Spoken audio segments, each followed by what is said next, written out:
Most people look at a dachshund and think they understand the dog. Small, stubborn, funny-looking, maybe a little dramatic. But if you actually live with one or you're thinking about getting one, you'll quickly realize that a dachshund isn't just a small dog in an unusual body. It's a completely different operating system. The instincts, the quirks, the vulnerabilities, the loyalty, almost none of it works the way it does in other breeds. So in this video, you're going to get 14 ways dachshunds are genuinely, specifically, biologically different from other dogs. Not surface-level stuff. Real differences that affect how you train them, how you feed them, how you read their behavior, and how you keep them healthy. By the end of this, you'll understand your dachshund, or the one you're considering, in a way that most owners never do. Let's get into it. Number 14. Their spine is a structural time bomb, not just a fun shape. Every dog breed has health vulnerabilities, but the Dachshund's is architectural. That long back isn't just a cosmetic feature. It's the result of a genetic mutation called chondrodystrophy, which affects how their cartilage and spinal discs develop. The discs in a Dachshund's spine calcify and harden earlier than in other dogs, losing their shock-absorbing flexibility over time. The consequence is that roughly 1 in 4 Dachshunds will experience some form of intervertebral disc disease in their lifetime. That's not a fluke. It's a breed-wide structural reality. What makes this different from the joint problems you see in large breeds is the severity and the speed. A Dachshund can go from fine to partially paralyzed within hours after a disc rupture. No other popular family dog carries that same level of spinal fragility. Understanding this changes how you think about stairs, jumping off furniture, and even how you pick your dog up. Number 13. They were bred to work alone underground, which rewired their brain. Most dogs were bred to work alongside humans or in teams. Retrievers retrieve what you point at. Herding dogs follow directional cues. Even most terriers work above ground where the handler can redirect them. Dachshunds were bred to go underground into badger and rabbit burrows, alone, and make independent decisions about what to do next. No handler could follow them in there. No commands could reach them. That history isn't just trivia. It's why your Dachshund looks at you when you give a command, clearly understands what you're asking, and then evaluates whether your idea is worth acting on. That's not disobedience in the typical sense. That's an independent problem solver applying centuries of solo decision-making to your living room. Training a Dachshund means working with that independence rather than trying to override it. And that requires a completely different approach than training a golden retriever. Number 12. Their bark was engineered to travel through solid earth. You've probably noticed that a Dachshund's bark is startlingly loud for a small dog. That's not random. When a Dachshund was underground tracking prey, its handler needed to hear it above the surface. The breed was selected specifically for a deep, carrying bark that could travel through packed soil. That's why a 12-pound Dachshund can fill a house with sound that makes visitors look around for a much larger dog. This is meaningfully different from other small breeds. Most small dogs bark at high pitches. The Dachshund's bark sits at a lower register, intentionally, genetically, because volume and penetration were survival tools for the breed. If you live in an apartment or a semi-detached home, this isn't a personality quirk you can train away entirely. It's a physical feature of the breed, the same way a Bloodhound's nose is a physical feature of that breed. Number 11. Their prey drive is closer to a hunting dog than a lapdog. Dachshunds are regularly categorized with small companion breeds, Shih Tzus, Cavaliers, Malteses, but their prey drive belongs in a completely different category. These dogs were purpose-built to locate, pursue, and engage with prey that would fight back. Badgers are aggressive, powerful animals. The Dachshund was never bred to be gentle about the interaction. What this means practically is that small animals, squirrels, rabbits, cats, hamsters, even small dogs, can trigger a prey response in your Dachshund that you won't see in most small breeds. A Maltese may chase a squirrel. A Dachshund may catch it. That distinction matters enormously when you're thinking about multi-pet households, recall training in open spaces, and how much you can trust your dog off-leash.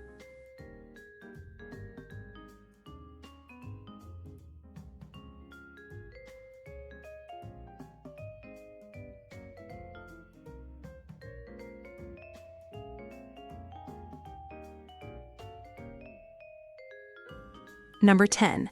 They have a scenting ability that rivals dedicated scent hounds. People are surprised to learn that the Dachshund's nose is among the most capable in the dog world. In scent work trials, Dachshunds consistently outperform breeds twice their size and regularly compete with hounds known specifically for their tracking ability. Their nostrils are proportionately large, their olfactory receptors are densely packed, and their low-to-the-ground body position keeps them close to scent trails at ground level. This matters for daily life in ways owners don't always connect. Your Dachshund isn't just sniffing around the yard, it's reading a detailed map of everything that has moved through that space. Walks for a Dachshund are not exercise routines, they're information-gathering missions. Cutting the sniffing short is more frustrating for a Dachshund than cutting the walk short would be. If you want a mentally satisfied dog, you need to factor in their nose, not just their legs. Number 9. They bond selectively in a way most small breeds don't. A lot of small breeds are social butterflies, friendly with everyone, happy to be passed around at family gatherings. Dachshunds form deep, sometimes exclusive bonds, and they don't hand those out freely. Many Dachshunds clearly identify one person as their primary person and treat everyone else, even beloved family members, as secondary. This isn't aggression, it's loyalty with a hierarchy. This is a trait you see more commonly in working dogs and guard breeds than in companion breeds. It means your Dachshund can be deeply loving and also deeply uninterested in your guests. It means they will shadow you from room to room while ignoring your spouse. And it means that if something happens to their primary person, long travel, hospitalization, a major life change, Dachshunds can genuinely grieve in ways that affect their health and appetite. The bond they form is less casual than most small dogs, and that demands more intentionality from you. Number 8. They have an unusually high pain tolerance that masks injury. This one is genuinely dangerous if you don't know it. Dachshunds were bred to engage with prey that would fight back in confined spaces with no way to retreat. A dog that stopped working the moment it felt pain would have been useless. Over generations, the breed developed a high pain threshold that kept them functional in difficult conditions. That same threshold now means your Dachshund can be seriously injured, particularly in the spine, and show you very little. A Dachshund with a herniated disc might just seem a little slow one morning, a little reluctant to jump up, maybe slightly stiff when you pick them up. By the time they're showing obvious distress, the situation may already be severe. Knowing this, you need to treat subtle behavioral changes as potential pain signals, not laziness, not mood, not attitude. This breed requires a more attentive, proactive approach to health monitoring than most dogs. Number 7. Digging is not misbehavior, it is a core drive. Every dog can dig, Dachshunds need to. The word Dachshund literally means badger dog in German, and badgers live underground. The breed was selected to dig, to enlarge tunnels, to pursue prey into the earth, to work with their paws in a way few other breeds were ever asked to do. Their paws are wide and paddle-shaped, their leg muscles are powerful relative to their size, and their instinct to dig activates when they smell interesting things below the surface. If you have a garden, a yard, or even a couch cushion your Dachshund has decided needs investigating, this matters. The solution isn't to punish the behavior out of them. That's working against the grain of the breed. The solution is a dedicated dig zone, regular enrichment that channels the instinct productively, and realistic expectations. A Dachshund that doesn't dig is a Dachshund that hasn't found something worth digging for yet. Number 6. They're among the longest-lived dogs on the planet. Most large breeds live 7 to 10 years. Medium breeds get 12 or 13 if you're lucky. Dachshunds regularly live 14 to 16 years, and it's not rare to hear of a Dachshund reaching 17 or 18. That isn't just a fun fact, it has real implications for commitment. When you adopt a Dachshund puppy, you are potentially signing up for a 16-year relationship. That's longer than some marriages, longer than most cars. It means the dog you bring home today will still be with you when your kids are teenagers, when your career looks completely different, when your living situation may have changed multiple times. No other popular small breed combines that lifespan with Dachshund-level independence and attachment. The long life is genuinely one of the breed's greatest gifts, but it also means the emotional and financial investment is uniquely long-term. Number 5. Their food motivation is extreme and specific to their history. Dachshunds are one of the most food-motivated breeds in existence, and this goes beyond normal dog enthusiasm. Working underground for extended periods required high caloric drive. A dog that easily stopped being motivated by reward was a dog that would give up in a tunnel. The breed was shaped to maintain intense focus on food as a motivator, even under difficult conditions. The result is a dog that seems to be thinking about food constantly, that will work tirelessly for even small treats, and that will gain weight rapidly if portions aren't tightly managed. Dachshund obesity isn't just a cosmetic concern. Extra weight on that long spine accelerates disc degeneration significantly. The same food drive that makes them incredibly trainable with the right approach also makes them prone to begging, countersurfing, and quietly consuming things they shouldn't.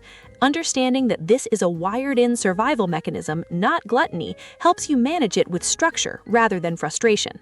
Number 4. They're statistically among the most aggressive breeds towards humans. This is the most counterintuitive item on this list, and it's consistently supported by research.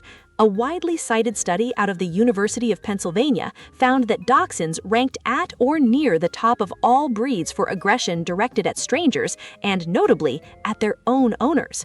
Not German Shepherds, not Pit Bulls, Dachshunds. The reason this gets ignored is that the physical consequences of a Dachshund bite are usually minor compared to a large breed, but the behavioral pattern is real, and it catches unprepared owners off guard. Dachshunds, when feel threatened, cornered, or improperly handled, can bite with very little warning. Their low pain tolerance for being picked up incorrectly, combined with their selective bonding and high independence, creates conditions where a poorly socialized Dachshund can become genuinely snappy. Early socialization, consistent handling from puppyhood, and learning to read your dog's stress signals are non-negotiables with this breed, not optional add-ons. Number 3. They burrow for thermoregulation, not just comfort. Most people think their Dachshund burrows under blankets because it's adorable and affectionate. That's partially true, but there's a deeper physiological reason. Dachshunds have less body fat and a thinner, single-layer coat compared to many other small breeds. Combined with their low ground clearance, which keeps their belly close to cold floors, and their tunnel-hunting ancestry, they genuinely run cold. Burrowing isn't just preference, it's how they regulate body temperature. This changes how you think about their sleeping environment. A Dachshund that seems lethargic in a cool room may just be cold, not tired or unwell. A Dachshund that spins and digs at its bed before sleeping isn't being fussy. It's creating a thermal nest the way its ancestors did underground. Providing appropriate warmth isn't pampering, it's meeting a genuine physiological need that this breed has more acutely than most. Number 2, they vocalize in a wider range than most breeds. You've heard Dachshunds bark, but if you pay close attention, you'll notice that they use a surprisingly varied vocabulary of sounds. Different barks for different situations, distinct howls, whines that carry specific emotional tones, and an unusual range of mid-range vocalizations that don't fit neatly into barking or whimpering. This is consistent with their hound heritage. Scent hounds communicate through voice as a functional tool, not just as a reaction. Underground, a Dachshund's voice was a signal system.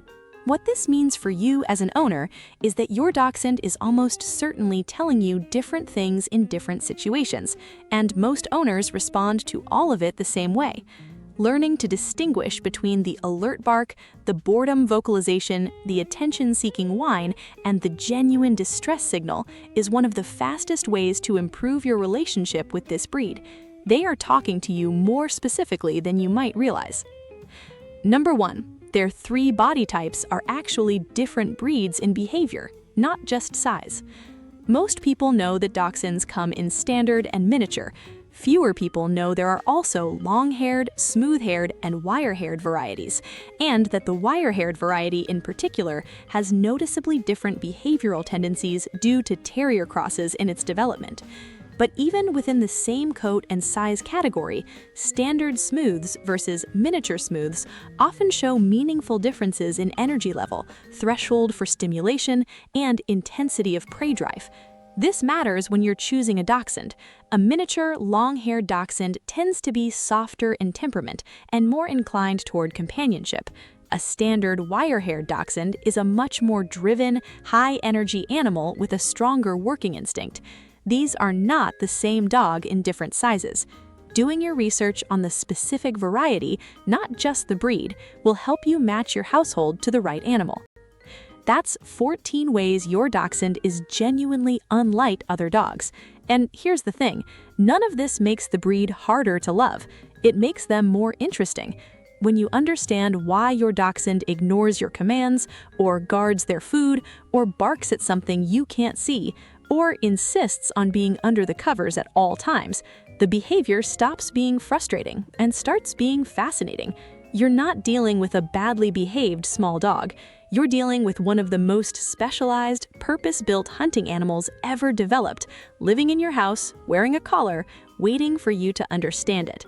If this gave you a new way of seeing your dog, drop a comment below and tell me which one surprised you most. And if you're thinking about getting a Dachshund and this raised questions, I want to hear those too. Don't forget to subscribe. There's a lot more coming on this channel about understanding your dog at a level most owners never reach.